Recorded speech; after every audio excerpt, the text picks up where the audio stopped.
It's the real news. I'm Aaron Mate.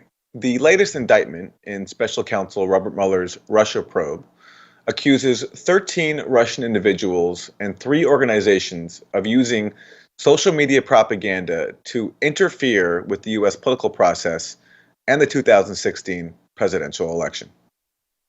The indictment charges 13 Russian nationals and 3 Russian companies for committing federal crimes while seeking to interfere in the United States political system, including the 2016 presidential election. The defendants allegedly conducted what they called information warfare against the United States, with the stated goal of spreading distrust towards the candidates and the political system in general. The detailed charging document offers nothing on the email hacking of the DNC and John Podesta, nor on suspicions of Kremlin collusion that have engulfed Donald Trump's presidency. Nor does it even directly tie the indicted troll farm in Russia to the Russian government. But that has not calmed the rhetoric surrounding Russiagate.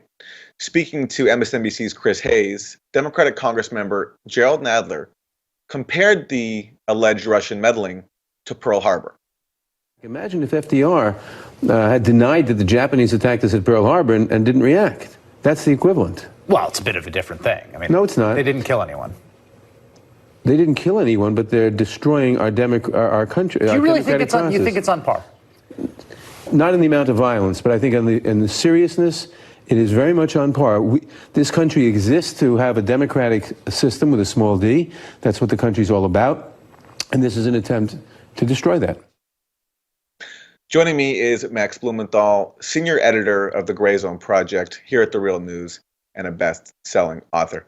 Max, welcome. Before we get to what's inside the indictment, let's start with reaction like we just saw from Gerald Nadler. He was far from the only one to compare this troll farm operation to a catastrophic world event that killed people. Other people like Max Boot compared it to 9/11. Everyone talking about the fact that President Trump is not forcefully responding. What's your reaction to the response we've seen to the indictment since it came down on Friday?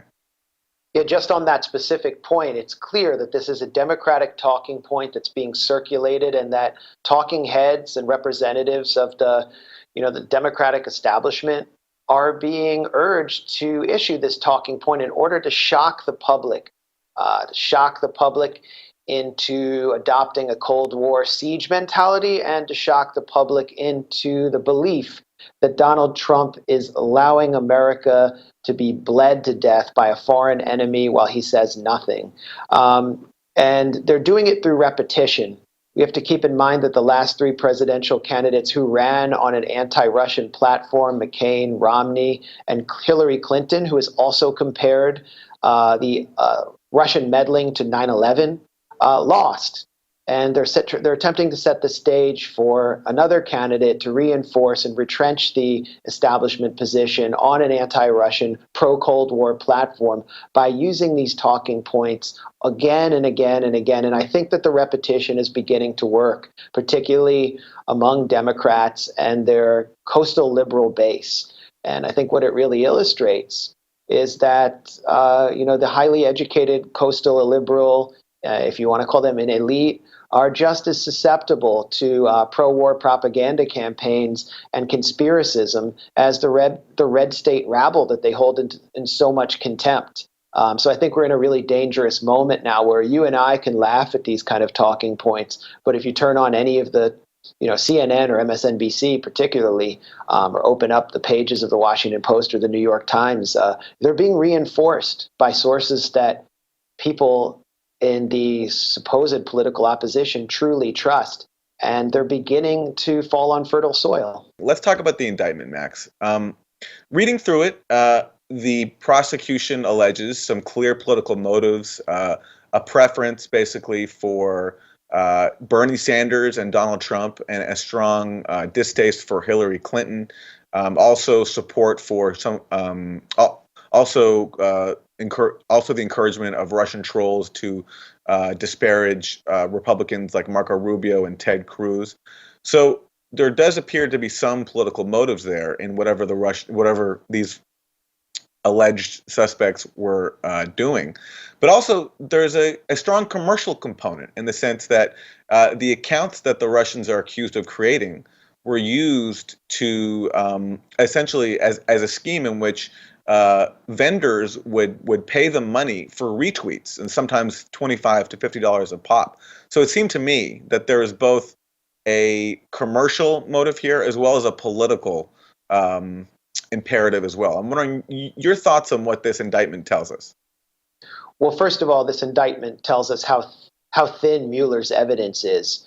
I know that might sound absurd to people who've been watching wall-to-wall coverage of this on MSNBC and CNN, but this is an indictment of 13 employees of a troll farm in St. Petersburg run by a literal hot dog salesman who has no established or proven connection to Russian intelligence or the Russian government. It is an extremely sloppy operation that is it has even been identified in the Mueller indictment, as you said, as a at least partly commercial operation.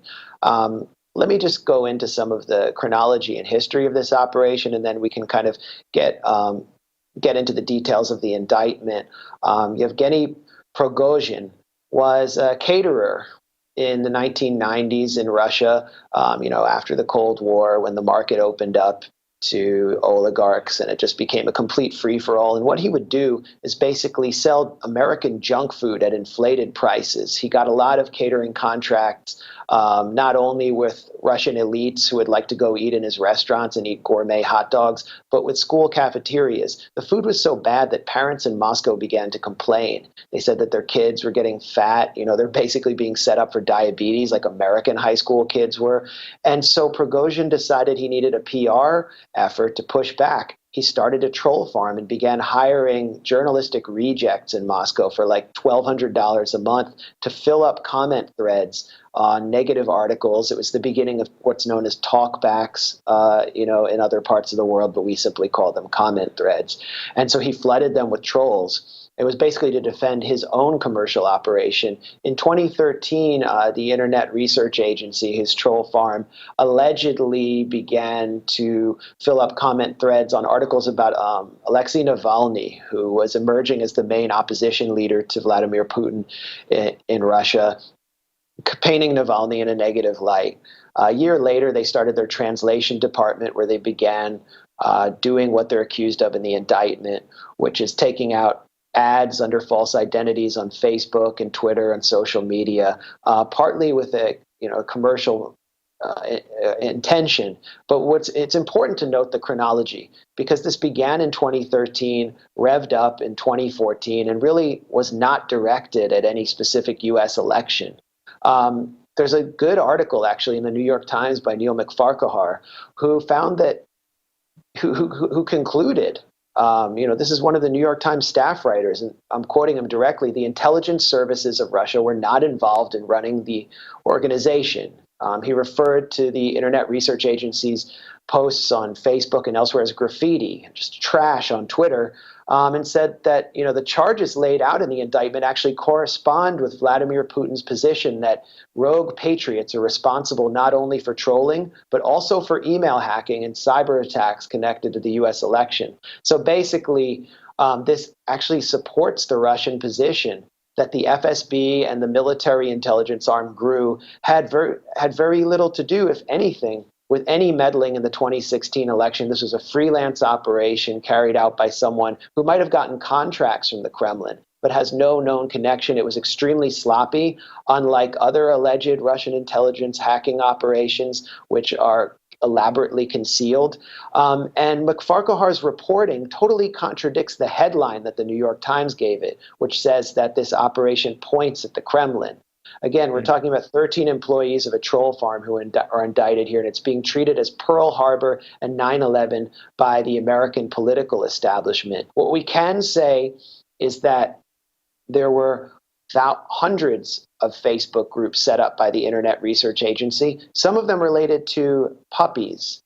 We've talked about this before, that there were cute puppy images that were apparently part of this commercial scam. There was one of the main pro-Bernie Sanders page, the one that we know of, was a Buff Bernie LGBT-themed coloring book where Bernie Sanders is depicted shirtless and extremely ripped with chiseled pecs and arms. I really don't understand how this helped Bernie Sanders in any way, but who it does help and who this entire narrative helps, the narrative that's laid out in the indictment, which appears to be cherry-picking evidence, is it supports the Democratic establishment narrative. It supports the Clintonite narrative.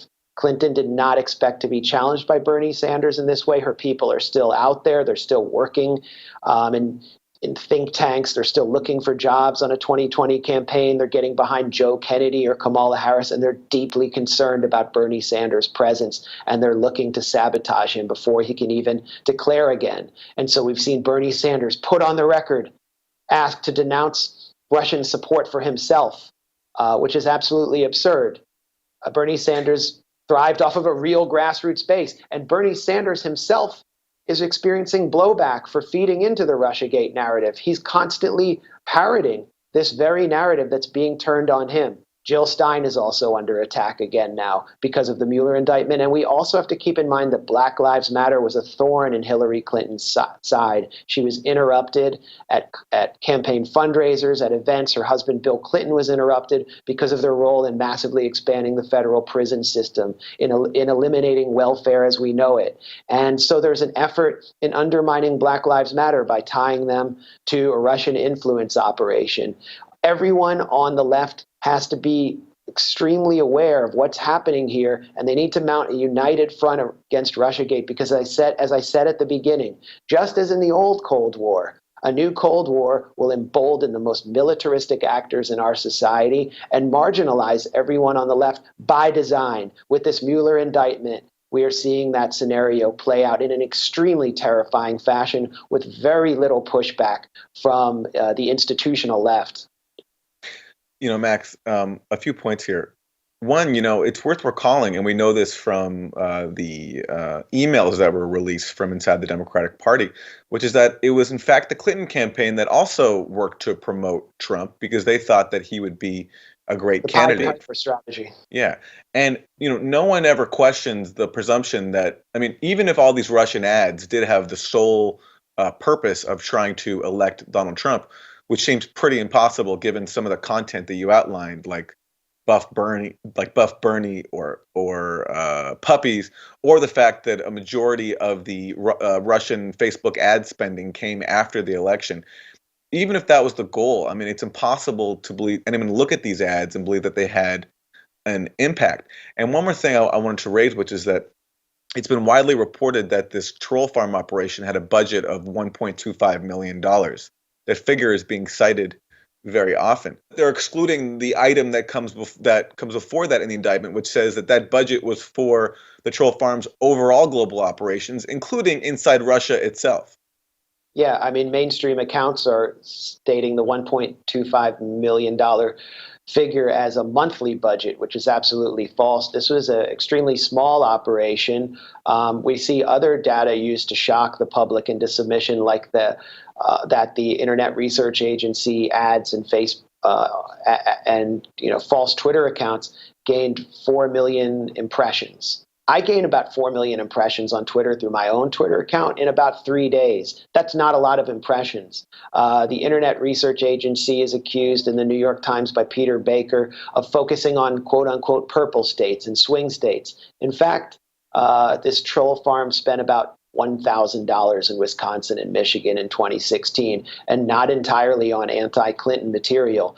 Although $1,000 is more than Hillary Clinton probably spent in Wisconsin and Michigan in the last days of the campaign, it's not very much. And even Deputy Attorney General Rod Rosenstein has found that this operation had no perceptible impact on the outcome of the election. Unfortunately, we've seen even before this indictment that 82% of Democrats, according to a CNN poll, believe that Facebook ads and Twitter ads by a St. Petersburg troll farm were decisive in swinging the election in Donald Trump's favor. They're just swallowing this narrative whole. This is the same crowd that now has a favorable impression of George W. Bush. We can call them, the George W. Bush resistance.